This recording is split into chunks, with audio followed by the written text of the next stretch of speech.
Good? Are you full? Well, if you're not full, there's a lot more food out there, so help yourselves to it. A lot more sandwiches, things like that. Obviously, you can tell it's very healthy, which is good, because that's our topic for today.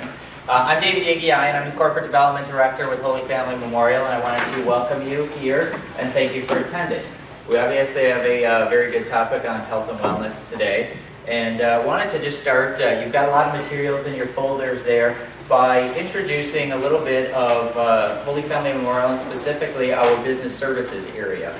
We really focus on a lot with our work with organizations and your employees and providing the right outcomes in the right setting with the right care. The right care is really evidence-based care to make sure you're getting the evidence that you need to support the care that you have. The right setting is making sure you have a good setting for that, and obviously outcomes are pretty self-explanatory.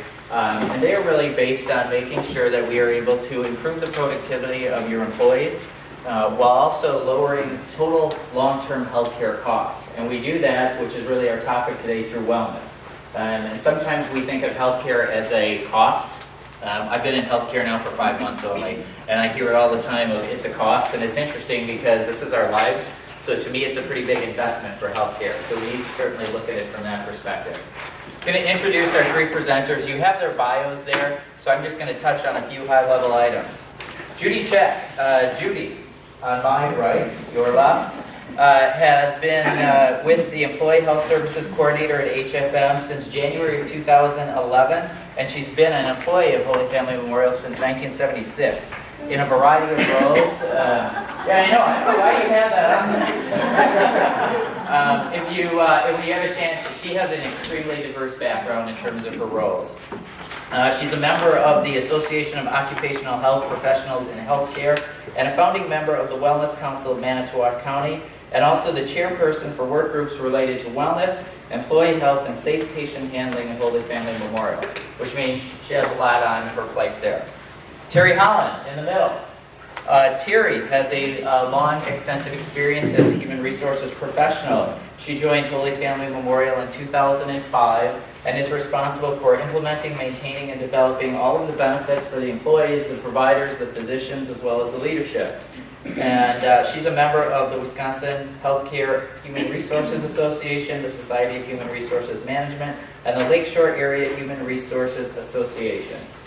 And Becky Schleitz on the other end here. Becky has been in the Worksite Wellness Program at Holy Family Memorial since for about 14 years. She, along with the wellness team, do about 4,000 individuals of annual health risk assessments, and they educate them on what they mean, how their habits are, and really seek to improve their health risk.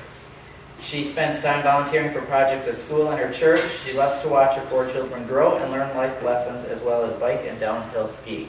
Let's give our three presenters a round of applause.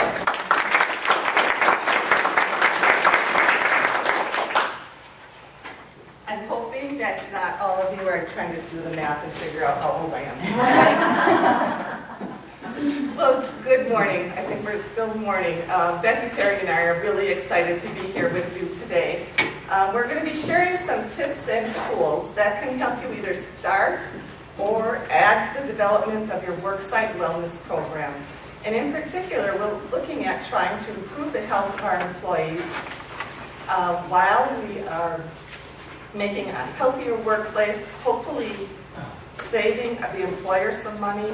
And also, we're really interested in getting you involved in making Manitowoc County a healthier place to be by jumping on board with our efforts to become a well county by the year 2020. And we'll talk a little bit more about that as I go on. So worksite wellness programs, it's hard to argue that they make good sense. First of all, they affect a lot of people. We've got 150 million people in the United States who are receiving their health care coverage through their employer. And these employers are covering about 72%, or almost $11,800 of a family's health care costs per year. So this is a significant investment, as David said, that you are making in your employees. So yes, it should matter to you. There are some other benefits, or some other reasons why it makes sense. Most of us spend the majority of our wake time at work, right? Most of you can identify with that. So we have a great opportunity to impact people while they're at work. We also have the opportunity to make or create a culture of wellness at work that can impact them, that they can bring home. And if any of you have made any changes in your health culture or wellness culture in your organizations, you know it can get kind of contagious. People start eating better, people start taking the stairs instead of the elevators, that kind of thing. And then also we can reach out to family members that are on our health plans through the employee or by involving them in some of our activities as well. Hopefully we're going to see some improvements in employee productivity, having a healthier workforce, a happier workforce, morale should be up, along with seeing some reduced healthcare costs. And I think it's really hard to achieve reduced healthcare costs. Maybe we can look at maintaining healthcare costs. Certainly our goal is reduced, but I think maintaining is sometimes a win for us. Decreasing the amount of disability or disability claims, and then also the amount of absenteeism. So these are the things that we talk about when we're trying to implement a wellness program, what kinds of benefits we might see. Holy Family Memorial's journey really began in a comprehensive and organized way in 2011. Now we've been doing wellness for probably 15 years and maybe even longer than that, where we've had health challenges, we've had incentive programs, we've had fitness centers available for our employees, we've been doing health risk assessments for 12 or 13 years. But until we sort of latched onto the WellCOA model, which I will be describing a little bit later, it didn't feel like a coordinated effort. And that's what I'm going to be presenting to you today, how you can make this become a results-oriented program for yourself and coordinated. So our efforts are closely tied with Healthiest Manitowoc County 2020 initiative. How many of you are familiar with that? Good. I know we've got a lot of community leaders here, and so hopefully. But for those of you that aren't, I'm just going to review a little bit about what it is. It is a community-based initiative with the goal of improving the health of all people living in Manitowoc County. And most of these efforts are carried out by volunteers who represent really all sectors of our community. There were the steering committee sort of gathered together and divided up into 4 categories of identified health needs and assigned coalitions to deal with these health needs. And they are physical activity and nutrition, substance abuse prevention, injury prevention, and mental wellness. The wellness programs that we have through employer-based would fall under the Physical and Nutrition Health Initiative. So along with goals to meet, to get Manitowoc County more physically active, more healthy, get moving, eating better, they have a goal to achieve Well County status by the year 2020. And how many of you have heard of that goal or have an idea what that means? Few of you? Okay.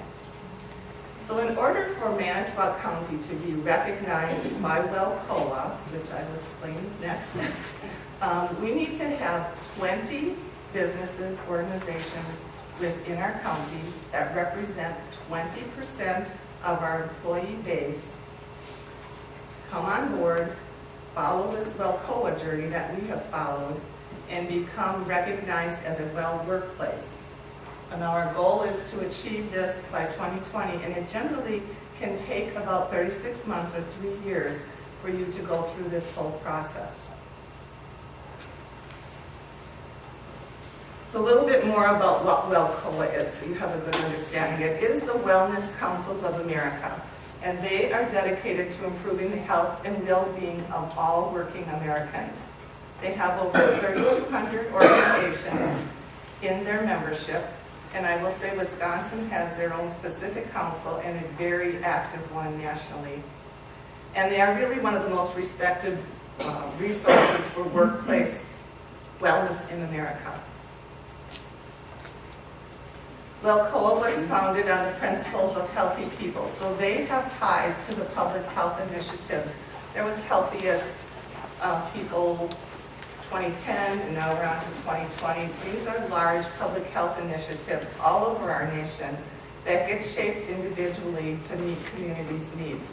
So ours, called Healthiest Manitowoc 2020, is what our county is working towards. But people really all over our nation are working on this.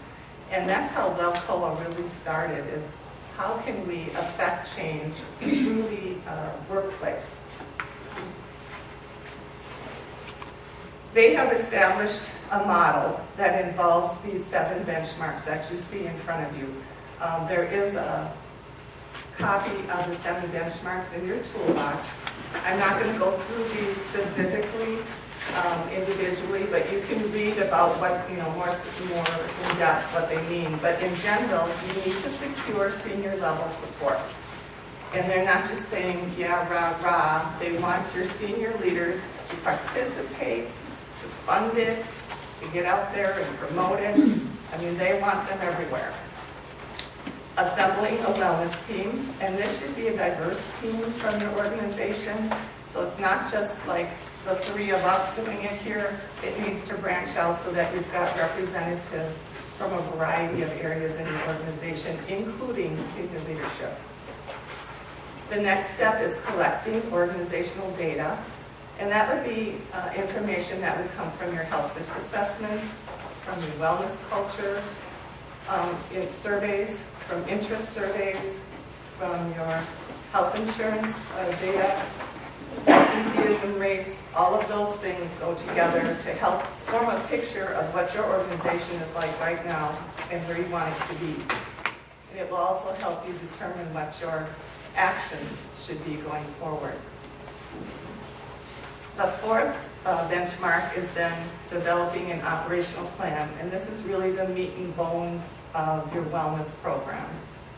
I have a copy of the action plan that I use to kind of walk through all of these 7 benchmarks, and then the operational plan is broken down. But in particular, you need to define your mission and vision, objectives with specific actions, time frames attached, and how you're going to evaluate them.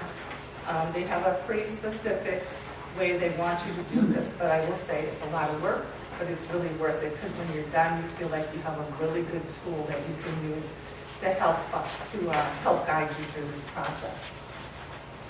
The 5th intervention is, or 5th benchmark is to implement your interventions, and that's kind of your programming. What are you going to do to help you achieve your goals? Becky and Terry are both going to be speaking to interventions more. Some of the things that we've done to try to have a results-oriented wellness program. Foster a supportive environment. They're talking about things like having a smoke-free workplace, having an ergonomic workplace, those kinds of things. And then finally, evaluating outcomes. We need to evaluate everything we do so that we know we're on target. We need to change our plan up. Sending out evaluations, that was an area where we were a little weak on. We did a little stuff, then we need to go back and check to see if we really achieved what we wanted to, or if it was what our employees wanted. At this time, I'm just going to play a brief little video for you. It's from the WellCoa website, and it's Dr. David Honeycutt, who is the president of WellCoa right now, very well-known figure in wellness in our nation. And he's going to summarize what the benefits of membership are. Because as you start hearing about all the things that we are recommending that you do, or at least suggesting that you consider, you're probably thinking, how am I going to do this? I've only got a staff of 2 or 3 who can support this effort, or there's nobody in our organization who has the knowledge and expertise. I will say I was lucky because I had lots of resources to draw on within Holy Family Memorial, but I know that's not true for everyone. And some of you are from smaller organizations. And that's why becoming a member of WellCoa would be a really important step for you because they have tons of tools for you to utilize. So I'll just start this and then we can talk a little bit more about it.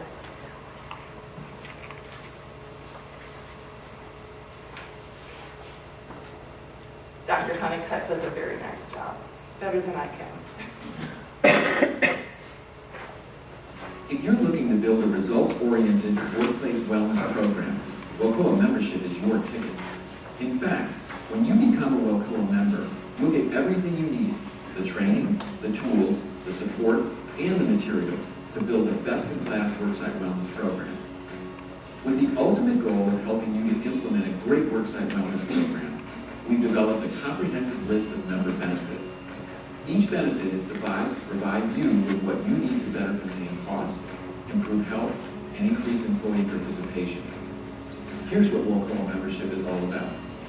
First and foremost, Wacoa membership provides you with free admission to the Well Workplace University. Through this online training initiative, you will learn the art and science of how to build a wellness program that produces results.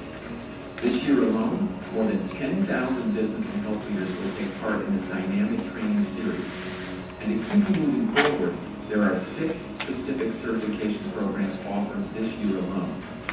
Each is designed to build your credentials, expand your expertise, and improve your company's wellness initiative. In addition to Well Workplace certification, you will have access to multiple wellness training webinars that analyze the most pressing and compelling workplace wellness topics. In 2012, over 17,000 professionals participated in our nationally acclaimed Wacoa webinar series. With Wacoa membership, not only will you have the opportunity to learn and grow, but you'll have the opportunity to see how your program compares to others. By using the Well Workplace checklist and online benchmarking tools that provide you with specific feedback that shows you how you compare to national programming standards, you'll know exactly what you need to do to take your program to the next level. In addition to great learning and benchmarking opportunities, your membership will also connect you with thousands of the nation's best practitioners. As a Wacoa member, you will gain access to Swell, the social network for worksite wellness professionals. Swell allows fellow Wacoa members to connect and share their best practices, resources, and tips for building an effective wellness program. It's the nation's best networking platform, bar none. As the nation's premier resource for worksite wellness, we know that you need dynamic programming materials, and this is where Wacoa members win big. Each year as a Wacoa member, you'll be supplied with 3 turnkey incentive campaigns that include everything you need, from the planning guides to the implementation tools to the marketing materials. These simple and fun programs are organized to get your employees involved and to take the work out of workplace wellness. What's more, there are more than 10 campaigns archived on Absolute Advantage, our members-only website, and they're free to you as a Wacoa member. These are only a few of the benefits of Wacoa membership. Expert interviews, case studies, employee health information, measurement tools, and a whole host of surveys are also a part of the deal. All this material is free with your Wacoa membership. There are no hidden fees or additional charges. And with nearly 6,000 organizations as current members, Wacoa is the standard when it comes to workplace wellness. We hope that you'll consider joining us.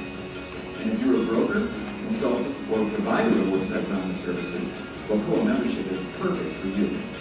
To learn more about Wacoa membership and to get your free report on designing and delivering a results-oriented wellness program, visit wacoa.org.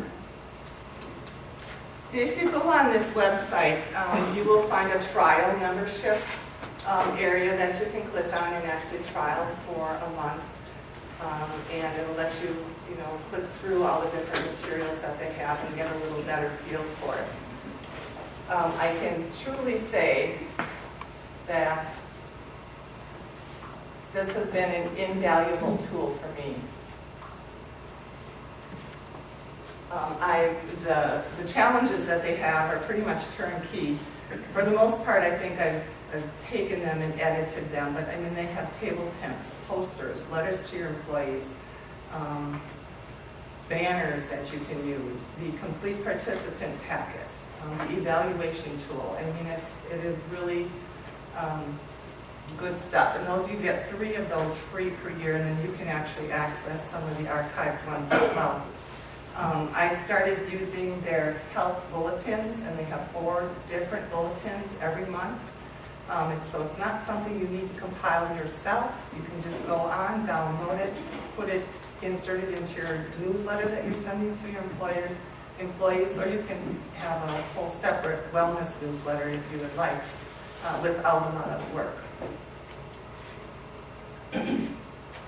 So, to start, you do need to become a member, and for us to become a Well County, we do need to have 20 different organizations or businesses, like I said. First of all, become WellCoa members and start down this path. It's $365 as the lowest, or kind of the, I'll say the lowest rate. There's a corporate rate that's about $100 more. The next step would be to find someone in your organization who's interested in wellness and send them to the Well Workplace University. They have at least 2 of these in Wisconsin at 2 different sites during the year. And Becky, did you remember these? Terry and I have both attended the Well Workplace University, and this is really where you're going to get the meat and bones of how you need to meet these 7 benchmarks so that you can develop your program. There's people like all of us there who are sharing what they're doing and sharing stories and ideas. It was a very worthwhile experience for me. When you're done with that, you complete this Well Workplace checklist, and it's kind of like where are we at right now. In your folder there, you have a tool that you can kind of do some measuring with. It's not as comprehensive as this checklist, but it gives you a good idea of how to take a look at what kind of programming you've got in place right now. They will send you back results in a written form, and you also have a phone conversation with someone from WellCoa who will summarize it for you and give you an idea where your needs are. Finally, you're ready to implement the Well Workplace model. That means all of those benchmarks, and you need to implement it for a full year before you can consider completing the application process for an award. So you have to have this program up and running for 1 year. You send in your application, it is reviewed by WellCoa, and we started in 2011 getting all the pieces in place, and then 2012 through late spring of this year was our year that we used for our application process, and we sent our application in July, and hopefully then you're able to celebrate your award. So Holy Family Memorial did achieve a Gold Well Workplace Award. We're very proud of that. It means we have all the tools in our organization to help our employees become well. Now we know that not all our employees are great healthy specimens, but we've got what they need to be able to become healthier. And that's really what we're trying to do. So, our goal is to not have anybody thinking this at some point in the future. When we're retiring or when we can no longer work, it's like it's kind of too late. We needed to think of this before. And that's why we as employers can help increase awareness to our employees and put some interventions out there for them to take advantage of. And that's where I'm going to leave it today, and Terry's going to take it from here and give us some ideas of some of the programming and interventions that HFM has put into place. Thanks, Judy.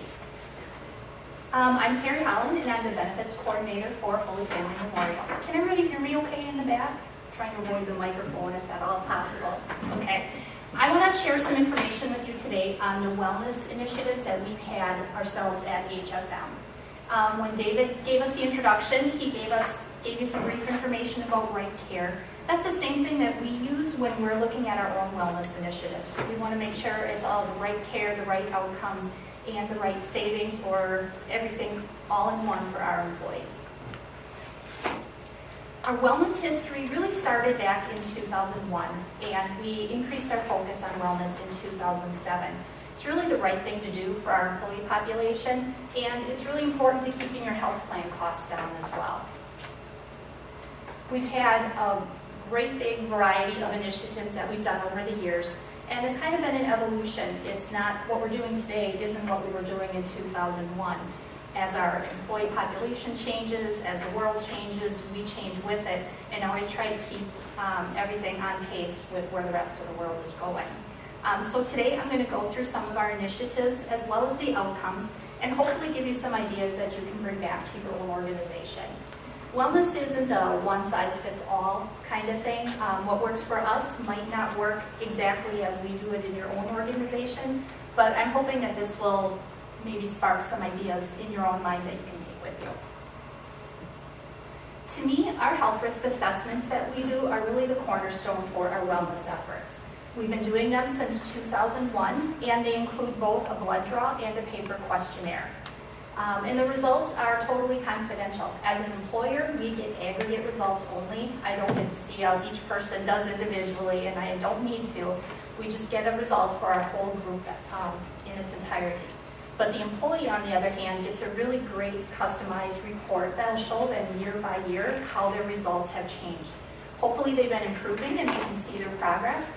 But if they're not, it shows them where they might be falling a little behind and helps give them suggestions on where they can start working to improve their health. And at the same time, for the individuals who fall in the extreme risk category, that would be employees who score 50 or below out of a possible 100 points. We offer free coaching with a wellness specialist from Work Health Options to help them take steps to work on their behaviors and their scores to help improve their own health. As incentives to participate, first and foremost, it's free for all employees and their spouses. We've offered health plan premium discounts for people who participate since 2008. And in the future, we want to start focusing more on outcomes-based incentives, actually taking a look at those scores and helping to reward the employees who are taking the steps to improve or maintain their health. Our results have been great, and I know there's a lot of information on this slide, but our scores have been trending upward in spite of our aging population. I don't know about you guys, but the older I get, the harder it is to keep my scores where I want them to be. So it gets to be more challenging as you get older. Just as a baseline down here, if we move to the chart at the bottom, Helix is the company that Work Health Options partners with to provide the reports for our HRAs.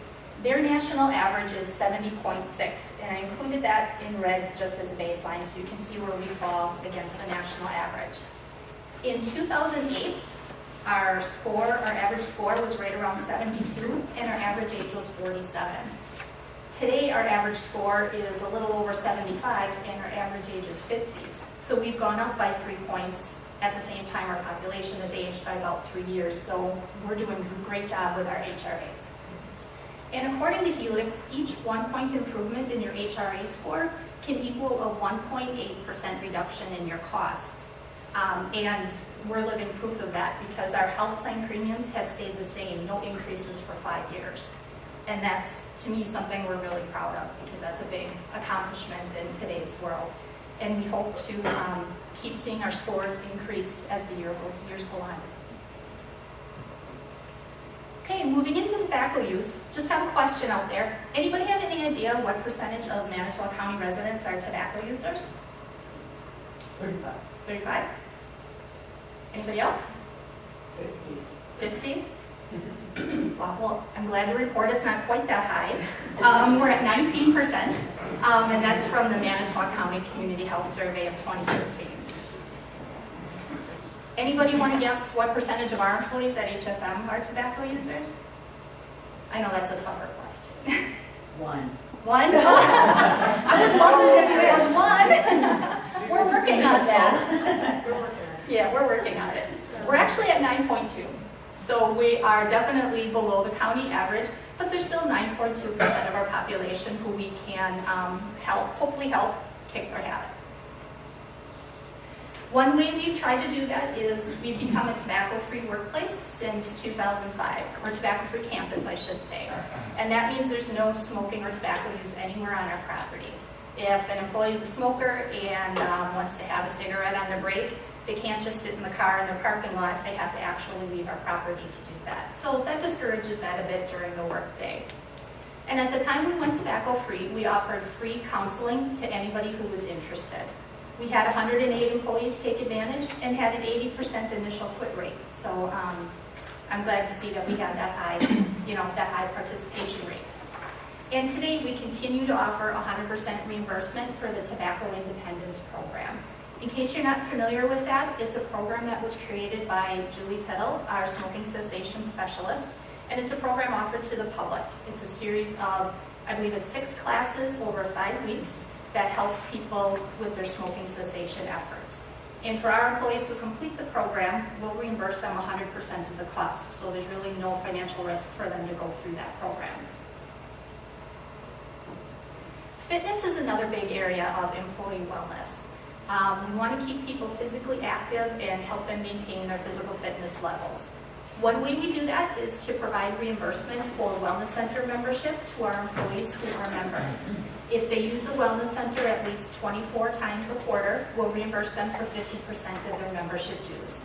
And we tie it to usage because we want to make sure that people who are getting the reimbursement are actually using the facility and being physically active. We also have the ability to offer free use of our cardiac rehab equipment at the hospital after hours. So during the times when there's no patients, typically between about 3 p.m. and 7 a.m. during the week or any time on the weekends, our employees can use that equipment at their convenience. So that's just another way we try to encourage them to be physically active. Keys to Health is our comprehensive wellness initiative that we introduced in 2008. Our employees can earn points, or we call them keys, for completing healthy activities like exercise, having preventive care, educational sessions, different things like that related to health and wellness. We utilize a web-based tracking program for this. With 1,200 people, paper tracking would be a little cumbersome, so we do use an online system, but depending on the size of your organization, if you're a little smaller, paper tracking is absolutely fine. And at the end of the year, employees who accumulate 600 keys can earn a $100 reward, and those who accumulate 1,200 keys can earn $250. And we have a little requirement in here that you have to have at least 300 of those keys from exercise, because we want to make sure people are being physically active and not getting all their points from going to educational sessions or having their annual physical. Those things are all important, but so is exercise. Our measure of success for the Keys to Health has been the number of employees who are getting the highest reward, or the $250. And I'm happy to say that we've almost doubled that number since we started the program in 2008. When we started, we had about 150 employees reaching the $250, and as of last year, it was up to almost 300. And you really have to work for it to get that 250. It's not just a gimme. You have to have some exercise and some other activities in there. So we're really pleased with that, and we're working on ways to continue to increase our participation and the number of people who get to this level. Disease management is one of our newer initiatives. In 2011, July of 2011, we started a pilot accountable care organization for employees and spouses on our health plan. We invited people who had diagnoses of high cholesterol, high blood pressure, and diabetes to participate. And with the goal of helping them better manage their health and work with their provider as a partner so they can avoid acute care in the future. We've had some great results with this program after 2 years. What we did is we measured the number of participants who were at their goal that they set with their provider at the start of the program, and then compared that to the percentage of participants who were at their goal after 2 years. And as you can see, for the individuals with diabetes, we started out with 41% of the group at goal. Now we are up to 53%, which is a 12% improvement. Blood pressure, we started at 64% of the group were at goal. Now we're at 80%, which is a 16% improvement. And last but certainly not least, for those with high cholesterol, when we started the program, only 47% were at their goal. Today, they are at 74% are at their goal. So we've got a 26% improvement in that category. So we're working hard to keep these numbers going, and we also want to continue improving them, getting more people at their goal.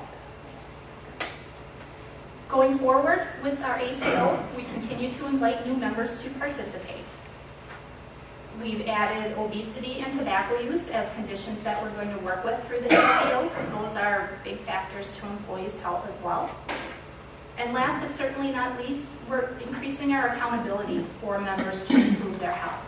We're asking everybody in the ACO to commit to 2 therapeutic lifestyle changes within the next 6 months. That could be something like joining the wellness center, starting a fitness program at home, joining Weight Watchers, meeting with a dietitian, anything like that that's going to help them manage their chronic condition and improve their health. I mentioned Weight Watchers as one of the activities that our ACO participants could choose. To make that easier, we offer Weight Watchers at work, and we just started doing that this year, but have had some really great results. When we started it, we had 40 employees participate, and that group lost about an average of 19 pounds per person, for a total of about 760 pounds. For me, that was really a wow, because you hear about that and you think, yeah, right, that's really not going to happen for me, but it did, and it's just amazing to see the people walking down the hall talking about it. They're losing weight, they're excited about buying new clothes. It's really been a positive thing for our organization. And 2 things we do to encourage their participation: for employees who were in the extreme risk category in their health risk assessment and are going through coaching with work health options, we'll reimburse them for 50% of their Weight Watchers cost if they attend at least 75% of the classes. The other thing we're doing is with our ACO group, they can get up to 100% reimbursement if they have successful weight loss through the program. So we're doing a couple things to encourage them to take those steps and improve their health. Okay, so today I've gone through a few of the things that we've done at HFM, and as I said earlier, it's an ongoing evolving process. It's not something that you just put in place and leave alone. We're constantly looking at it and looking for ways to improve. Again, it's no one size fits all. You have to do what works best for your employees and your culture, but I'm hoping that you can take some of the things we talked about today back with you and maybe modify them a bit to make them work for your own organization. Okay, with that, I will turn things over to Becky Schleiss, our team leader for Worksite Wellness. Thank you. All right, now I gotta learn how to flip my cards and with the clicker at the same time. All right, thank you, and I think I can say good afternoon now. So good afternoon, everyone. Like Terry said, my name is Becky Schleiss, and I work as the Worksite Wellness team leader for Work Health Options at Floyd Family Memorial. And like David said, our team goes out and does about 4,000 health risk assessment screens annually. So we are touching a lot of lives here in Manitowoc County.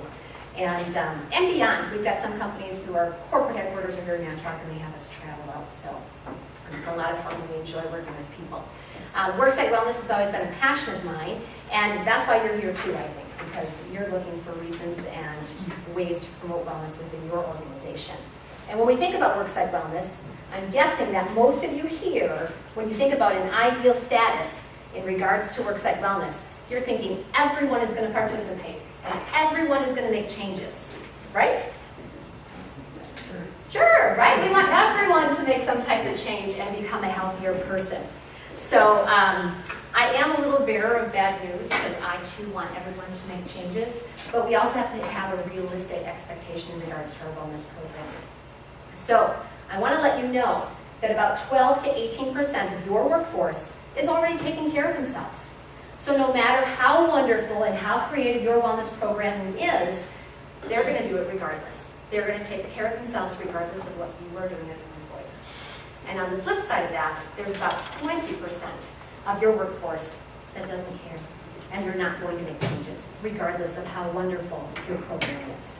So again, a little bearer of bad news, but have a realistic expectation. We're not going to be able to touch everybody with our wellness programming. Okay? Okay, so why should we do wellness then if about 35% of our employees are either doing something or they don't care? It's that 65% that's left. Those are the people that we want to touch with our wellness programming. So, like Judy and Terry have mentioned before, it's making the workforce aware of the risks. If people don't know what their risks are, what can they change? So to get that baseline, find out what that awareness is. With every health risk assessment that I do, I talk to people about awareness and how health management starts with that awareness. Once they know what their risk factors are, then it's all about choices. So again, we want to encourage lifestyle change with our wellness programming. How many of you here have tried to change a lifestyle habit? I hope all of us have tried at one point or the other. But it's hard, isn't it? It's very difficult to make change. So that's where your worksite wellness program can help to encourage those lifestyle changes. I am amazed still when I go out and do health risk assessments, if we pick up a new client, at how many 40-year-olds or 50-year-olds have never had a cholesterol screen done. So again, if they have never had their cholesterol done, how can they make changes when they don't know where they're at? So again, we need to support those changes because it is hard and give them, again, the knowledge. Okay. Another factor in regards to worksite wellness that you may or may not have thought about before is keeping your well population well. Like I mentioned, about 12 to 18% of your workforce is already participating in wellness and healthy lifestyles. So your role then as far as your wellness is to keep them participating also. One thing that I think about, and Terry mentioned Weight Watchers and how much weight Holy Family's lost, which is great, but oftentimes you'll get people saying, well, I really don't need to lose weight. So how can we help those people out? And sometimes it's nice to have a maintain, no gain challenge for those people, okay? And something like that's going to happen over the holidays. You know, go from November, from Thanksgiving to New Year's, and do a maintain, no gain challenge. And that's where you can get some of those well people encouraged and also get them participating in regards to your worksite wellness programs. Okay? With wellness, we also want to create an environment. I'm going to talk a little bit here about 3 different populations. We want to create an environment that supports the lucky, healthy person. Now, some of you might be thinking, what is a lucky, healthy person? And you probably all know someone that's in this boat. When you look at them, you think, oh, they look pretty healthy. But then you start to watch them, and you go, whoa, they're eating McDonald's all the time, they're sitting in front of the TV, they have no behaviors that actually support their health. So that's the lucky, healthy person. Now, research shows us that those people who have those behaviors, eventually they're going to catch up. And eventually they are going to become your at-risk population. So it's important that when they do become at risk, we're there to catch them. We're there to support them with their behaviors that they need to change. Because again, we just said, change is hard. So we want to be able to support them. The next population, like I said, about 20% of your workforce doesn't care. Well, we need to keep that environment there to support them, because one day they might care. One day, a loved one may have a heart attack. They may get diagnosed with diabetes. They may have some type of changing event in their life, and they're going to want to care in regards to wellness. And how wonderful for them to know that their environment, their workforce, supports wellness, and they know that they have resources that can help them with change. And like Terry mentioned, we've got our ACO, so we're looking at disease management. We're looking at those people who already have diagnoses, and again, supporting them in regards to their change and also maintaining their level of wellness also. Any questions with that at all as far as why we want to do worksite wellness? Would you agree with the reasons that are up here? Okay. You know, I don't know if we actually asked in the very front of the presentation, how many here actually have worksite wellness programs that they're currently doing? Okay, so some of you are very new to this whole concept, and you want to learn more, which that's awesome. All right.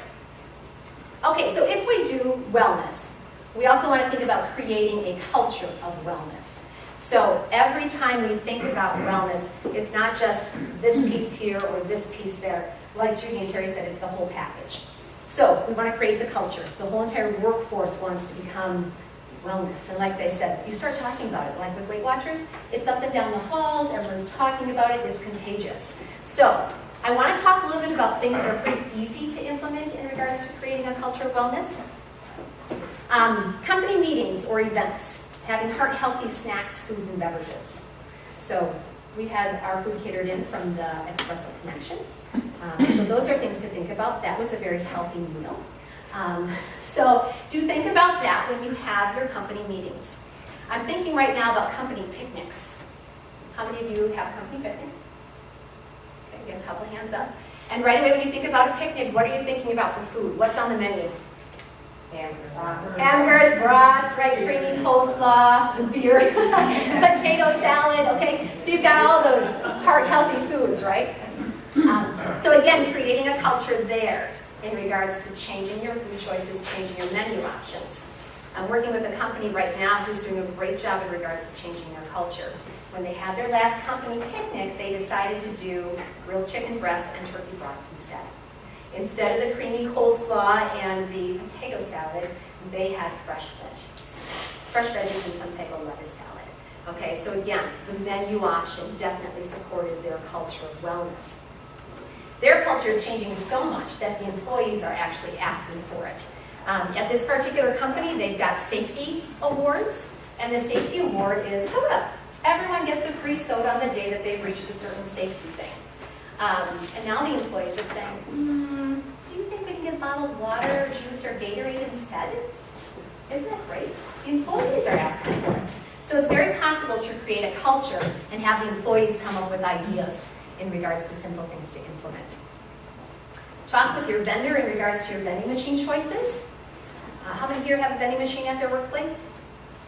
Okay, so this is something everyone can do. When you talk with your vendor, you can actually get healthier choices put into your vending machine. They will actually come with samples also to show you what they have in regards to healthier choices. And oftentimes they'll line them all up in one column, so that way all the healthy choices are easy to find. And they'll be labeled with like a real heart or something like that. So when people go to the vending machine, they know exactly what they're looking for. Another option with your vending would be to talk with your vendor and see if you can actually have a lower price on the healthier items. Okay, so sometimes that little financial award is going to be enough to change lifestyle, or at least that choice at that moment. So if I've got $1 in my pocket and I go to the vending machine because I'm so thirsty, and soda's $1.25, but water's $1, what am I going to choose? Probably the water. One, that's all the money that I have, but it's cheaper. So sometimes just that little bit can help people in regards to making healthier choices. Another thing that some companies we work with do is provide fruits and vegetables for their employees. They have a weekly or a monthly budget in regards to being able to buy fresh produce for their employees, and they put it out in their break rooms. So how great is that? That you can go in at that 10 o'clock break or whatever time it is and grab an apple or grab a banana. So that's something that's really easy to implement. Going off of that, I do too in regards to fruits and vegetables. Some companies we work with have salad days, where the industry will actually supply the lettuce, and then maybe different individuals bring in different toppings for the salad. They charge a small fee, maybe it's $3 for lunch that day, but then those proceeds go to a charity. So again, another way to create healthy choices as far as the salad, but another way to support your community also by donating some funds back to an organization. I like this one, encourage people to get away from lunch, and here we are at a lunch meeting. But we are away from our work site, right? Right, okay. Research shows that when we get away from our work site, we actually come back more productive. So I encourage people to get away from lunch, or get away from their work site in regards to lunch. Okay, I'm going to get back to my little place here, so I'm going to go on. And then of course, as an organization, you can also support local activities. I know as the part of the Wellness Chamber, Wellness Community Chamber member, I know we're looking at putting together all the resources as far as those activity-based items that are here in town and getting that out to industry so that way they can support those things. Certain activities might be the Carol Rose Western Run Walk, the HFM Marathon, the Pig to Pig Walk. I mean, there's tons of them. I bet each one of you in this room would name some type of walk or activity that happens here in Manitowoc. Anyone? What's that? The turkey trot, okay, festival foods, right? Okay, March of Dimes. Okay, there's tons of different activities that happen here, right here in Manitowoc, that we can encourage our employees to get involved with. Okay, so we're talking a little bit about simple things to implement. There's also some more difficult things to implement in regards to the culture of wellness. Some more things that take time in regards to implementing is going to be that tobacco-free campus. Okay, like Terry said, we've been tobacco-free since 2005. It didn't happen overnight. It took planning.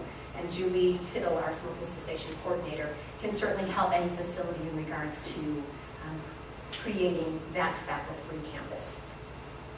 Policies can also embrace wellness, but again, they don't happen overnight. You have to think about it and work it out.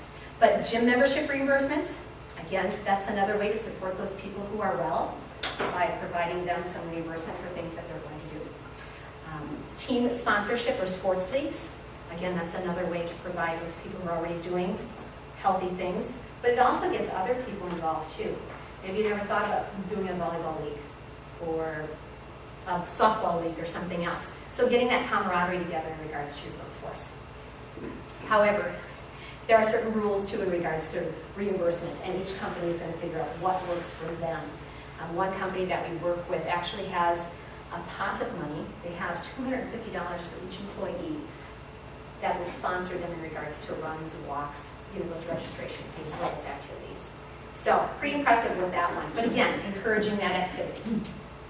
Also to think about on-site fitness centers or walking trails. Again, it doesn't happen overnight. You need some planning in regards to that and some resources. But I did add on there, with work time to exercise. Something to think about. If you have a workforce that's on the clock and they maybe get a half-hour lunch break, and you really want to encourage that worksite wellness, maybe you provide them a 45-minute lunch break if they exercise 15 minutes on that lunch break. So again, that's going to take some time to think about, and how do you actually implement that, and how do you kind of monitor that. But again, something that could definitely help out in regards to worksite wellness. Now what I'd like to do is talk a little bit about dimensions of wellness. We talked about a lot of the physical dimensions of wellness with the topics that we've already talked about, but I want to stretch your mind a little bit in regards to dimensions of wellness. I am a pointer, so I went to UW-Stevens Point, and the model that we used was species. So I want to talk a little bit about each one of these dimensions, and maybe get your wheels cranking a little bit in regards to how can I do other programming besides just mainly those physical things. Because again, a lot of people correspond wellness with food and fitness. So there are also other dimensions. So the first dimension is social. And right away when I think of social, I think of fun activities. But I also want to tell you that social is also about promoting cooperation with others. So again, thinking about that salad day, that's cooperating, that's getting people together, it's a social event. And also the proceeds go to a charity, again, we're working with our social. It's also about harmony within relationships and cultivating communication that is direct and honest. So it's also about our communication that we use. Okay, as far as physical, like I mentioned, we've talked about this one a lot already today, but it's not just about food and fitness. We also have to remember that drug and alcohol use falls under physical, and also our sleep patterns are going to fall under physical. So anything that we do to this body is going to fall underneath the physical dimension of wellness. With our Keys to Health program that Terry talked about, we have monthly challenges, and most of the time there is, or sometime throughout the year, there's going to be a sleep challenge for us. So I think Judy and Terry did a wonderful job in regards to encompassing all sorts of different dimensions for wellness within our Keys to Health program. We also have emotional wellness. Emotional wellness is really looking at the fact that you create your own emotion. It's all about your reaction to the things that are happening around you. So it's acceptance of that. It's about feeling positive about your life and also about yourself. And it's also being able to cope with stress. And one way to support your employees in regards to wellness is to have an EAP program. And again, that's going to be your employee assistance program. How many of you are familiar with that? Oh, more hands, that's great. Okay, with an employee assistance program, again, a way to support your employees when they're having issues in regards to stress. Maybe it's marital relationships, maybe it's financial, but it's a chance for them to talk with counselors before they have to use their mental health benefits. Okay? And let's then talk a little bit about career wellness. Do you, as an employer, promote work that's meaningful and contributes to your employees' personal growth? Something to think about. in regards to promoting our career wellness. Do you enjoy the work that you do? First question. And also too with this one, can you balance work and life? A lot of us hear about work-life balance, and really that falls underneath your career wellness. Next one we're going to talk about then is the intellectual wellness dimension. This encourages creative, stimulating mental activities. And it's also about using your own resources to expand your knowledge. I think about this one and I always say it's an anti-Alzheimer's project. Because again, the more we use our mind, the healthier we keep our mind. Something that occurred to me in regards to intellectual health is going to the dollar store and grabbing some Sudoku books or some crossword puzzles or word finding books. Buck each, throw them out on your lunch tables. Get people thinking in regards to using that mind. If you have a reception area in your facility, throw some of those out in the reception area also. And maybe put a little sticker on the front that says, our organization believes in wellness.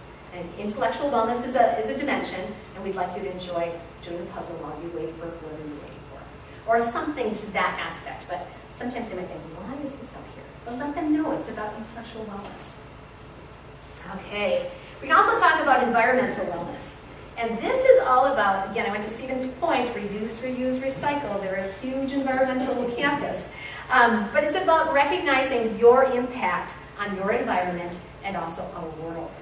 It's about minimizing the use of disposable products and also reevaluating your purchases based on how it's packaged. So one example I have about this is looking at toilet paper. I have a family of 6, so we go through a lot of toilet paper. But if you ever look at how toilet paper is packaged, there is a difference. So if I buy the 24-roll pack, okay, I can buy a package that has one wrapper around the entire outside.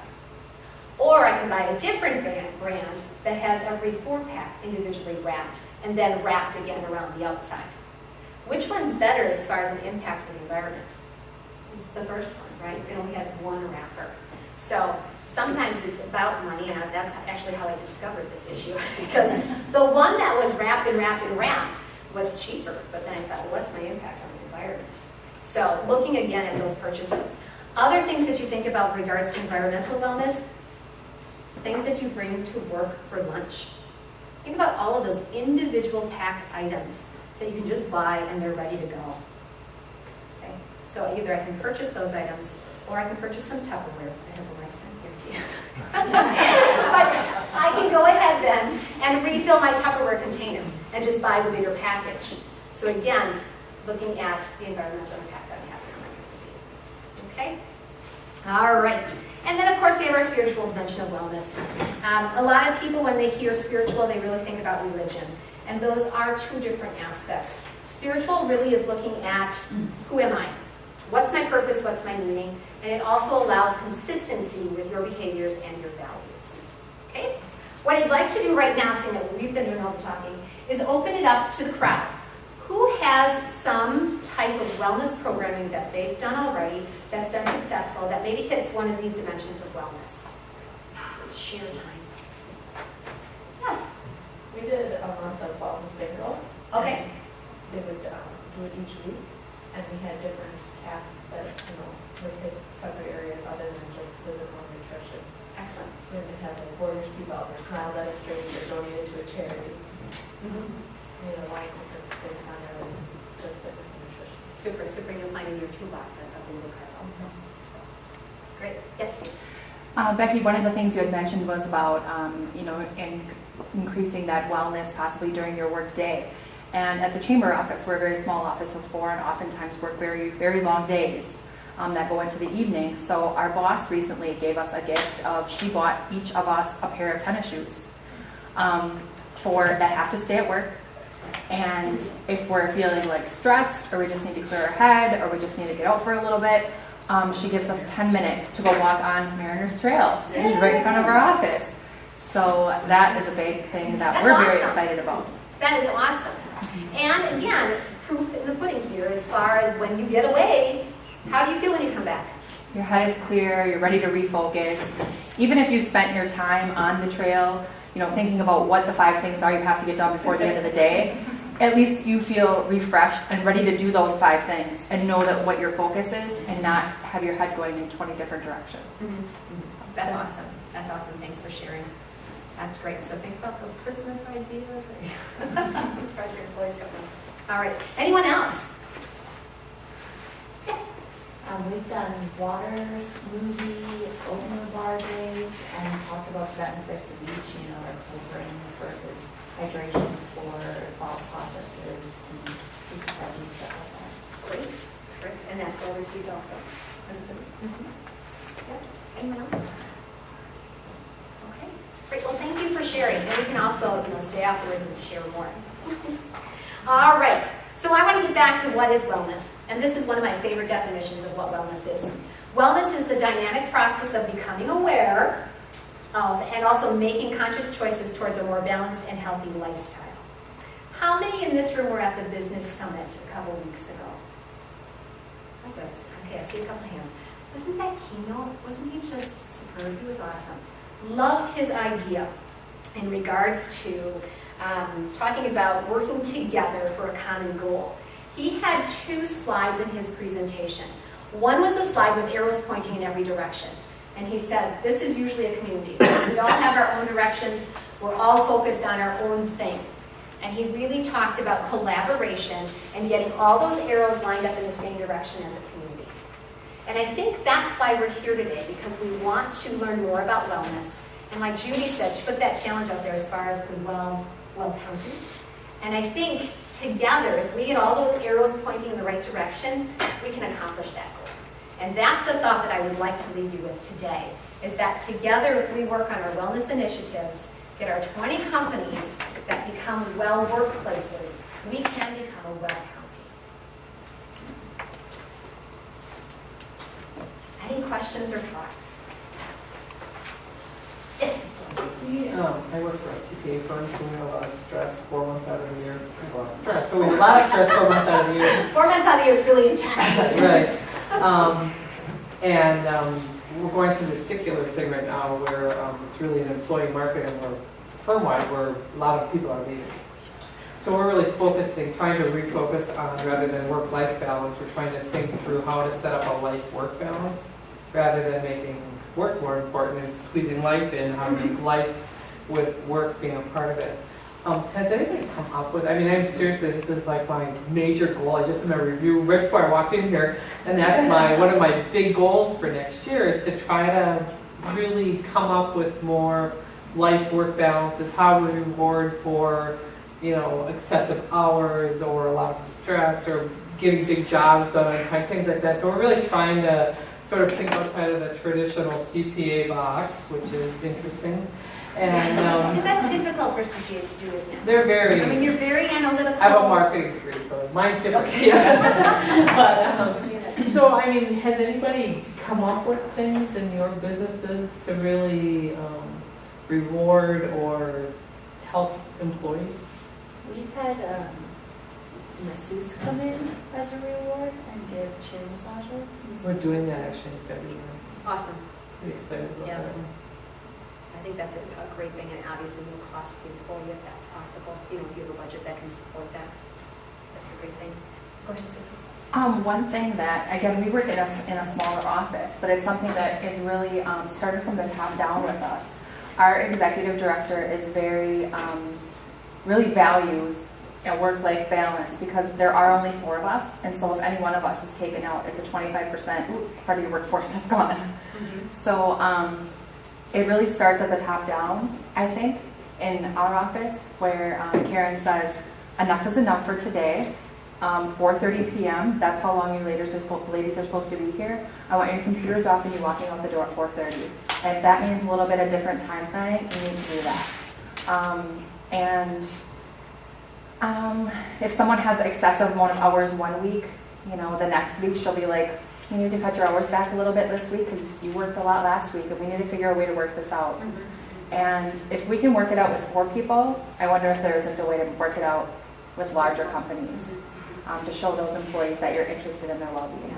That reminds me too, one of our people in our workforce as far as the Chamber Wellness Committee talked about the new nights, they call them, where they work 9 hours Monday through Thursday, and then on Friday they work 8 hours, and then the second week they work, again, 9 hours Monday through Thursday, but then Friday's off. So they have enough hours built in their 2-week period that they get a day off. And there's no skipping that day off. Again, it comes from the top down. So that might be something to think about too. Again, reinforcing getting away for lunch. You know, I think that, again, is so important. When you sit at that workstation, sit there, you get bogged down. So if you can get away from your workstation, that might be something to implement during that 4-month busy season, actually all year long, but definitely encouraged during that 4-month busy season. Just some ideas. How about, have you asked your other coworkers what their thoughts are? Yes, but we all, we'll sit in a group and we're all fairly sarcastic about it. Sure, why don't we take off every Tuesday and Thursday? We just know it's the nature of the business that from January through the middle of April that you could do a 4-day work week. That just means you're going to come back to, the work doesn't go away. I mean, you still have a tremendous amount of work. So, and really I try to think of, okay, tax season is sort of what it is. And we all know that, but then how do we sort of show appreciation by saying, okay, we have to work these kind of hours because we have that much work to get done. And how do we show that once tax season's over in a true spirit of we know how hard you work for 4 months, this is what we should do at least during the summer or whatever, because it seems like our business has increased, and so we used to have sort of downtime in the summer, but we really don't anymore. So I mean, I just had written down like 4-day work week. If you could do it on a rotating schedule where half the people did 4 days 1 week and the other half did, so there's still always people in the office, Right. but everybody kind of has that day to look forward to, you know. Or Saturday, Fridays. Well, we do that. We do a 1 o'clock Friday thing. I was just thinking during your busy time, be sure to take some micro stretch breaks. If you can't get away from it, you need to physically at least take care of yourself by getting some fresh air or having a little stretching program, because you're pounding away looking at a monitor, computer. Your We have a body takes a toll. 15-minute mandatory lunch, which nobody enforces, so nobody does it. So it goes back to that question. Other things to think about too, Lisa Coulson, who is our Interemployment Development Department, she's also our humor expert. But she would encourage you to maybe put up a funny picture in the office during that crazy time and have a caption contest. So that's something to think about. She would also encourage you to start a storyboard where you've got just a large piece of paper on the board with a pen, and someone starts a story with 1 sentence, and then someone comes around and writes another sentence to it, and then at that staff meeting, then maybe that's how you open it up with this is the story of the week. So those are just kind of lighthearted things that you could do during that busy tax time. Thank you. Anything else? Well, every companies are encouraged to have become well companies. I'm curious, when you were talking about WellCoa and the 20 companies that are needed to go for the Well County, those companies have certain stipulations, correct? They have to represent X amount of the workforce? 20%, yes. You could certainly take more, but minimally it needs to be that. So we got a bunch of little ones together, and that represent 20% for Well County. Okay. Right, Green? That's right, and HFM is the largest employer in the county, so we have a good start. We got a good start. All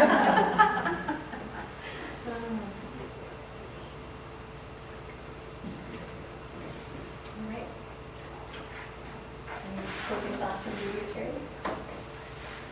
Just thank you for coming today. It's been a pleasure. Thank you. I hope, we hope we had something to offer you that you can take home with you. Please look through your toolboxes.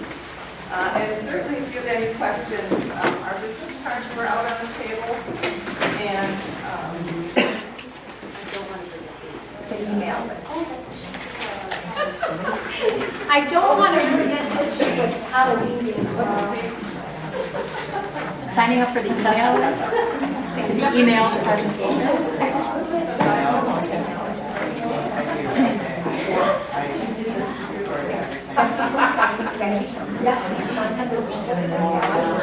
Yeah, this is something in the packet.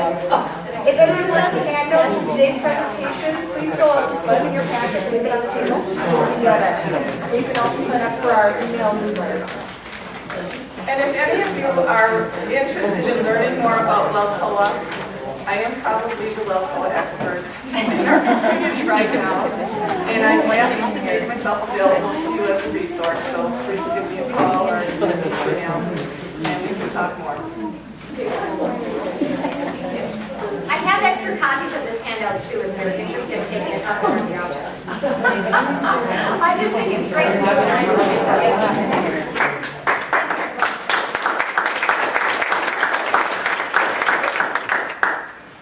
a great day.